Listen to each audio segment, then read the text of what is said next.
ಎಂತ ತಪ್ಪು ಅಂತ ಹೇಳುವಾಗ ಟೆಸ್ಟ್ ಇದು ಮಾಡಿದ್ದು ತೋರಿಸಿದ್ರು. ಅದರಲ್ಲಿ 2 ಮಾರ್ಕ್ 2 ಚೆನ್ನಾಗಿ ಕಾಣ್ತಾ ಇತ್ತು. ಅವರು ಹೇಳಿದರು, ಇದು ನನ್ನ ಮರ್ಯಾದೆ ಪ್ರಶ್ನೆ, ನನ್ನ ಸ್ಟೇಟಸ್ ಪ್ರಶ್ನೆ, ನೀವು ಹೇಗಾದರೂ ಮಾಡಿ ತೆಗೆಸುವ ವ್ಯವಸ್ಥೆ ಮಾಡಿ ಅಂತ ಹೇಳಿದರು. ಅವನು ಮನೆಯವ್ರನ್ನ ಒಪ್ಪಿಸ್ತೇನೆ, ನಾನು ಮದುವೆ ಆಗ್ತೇನೆ ಅಂತ ಬಲವಂತವಾಗಿ ಇವಳಿಗೆ ಇದು ಮಾಡಿದ್ದಾನೆ. ಮನೆಗೆ ಬಾ, ಮನೇಲಿ ಯಾರಿಲ್ಲ ಇತ್ತು ಆ ಟೈಮಲ್ಲಿ ಬಾ ಅಂತೆಲ್ಲ ಮೆಸೇಜ್ ನೋಡಿದ್ದೇವೆ ನಾವು. ಈ ಥರ ನೀನು ಹೊರಗಡೆ ಹೇಳಬೇಡ, ಹೊರಗಡೆ ಹೇಳಿದರೆ ನಾನು ನನ್ನ ಫ್ರೆಂಡ್ಸ್ಗಳಿಗೆ ಹೇಳ್ತೇನೆ, ಆ ಥರ ಅವಳನ್ನು ಬ್ಲ್ಯಾಕ್ ಮೇಲ್ ಮಾಡಿದ್ದಾನೆ.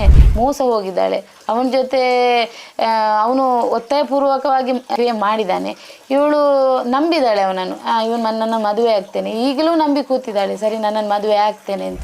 ಮಗು ಅಬೋರ್ಷನ್ ಮಾಡಿ ಅಂತ 10,000 ಹಾಕ್ತಾರೆ, ಇನ್ನೂ ಬೇಕಂದರೆ ಮತ್ತೆ ಹೇಳಿ, ನಾನು ಈಗ ಸದ್ಯಕ್ಕೆ 10,000 ಹಾಕ್ತೇನೆ ಅಕೌಂಟಿಗೆ ಅಂತ ಹೇಳಿದ್ದಾರೆ. ಅವರಿಗೆ ಅಲ್ಲಿ ಡೌಟ್ ಬಂತು, ಅದು ಹೇಗೆ ಮಗ ಮತ್ತೆ ಇವಳು 6 ತಿಂಗಳು ಇಳಿದು ಅದು ಹೇಗೆ 7.5 ತಿಂಗಳು ಅಂತ. ಅಲ್ಲಿ ಹುಡುಗಿ ಮೇಲೆ ಸಂಶಯ ಪಟ್ಟರು. ಇವರಿಗೆ ಡೇಟ್ ಚೇಂಜ್ ಆಗಿದೆ, ಹುಡುಗ ಹುಡುಗಿ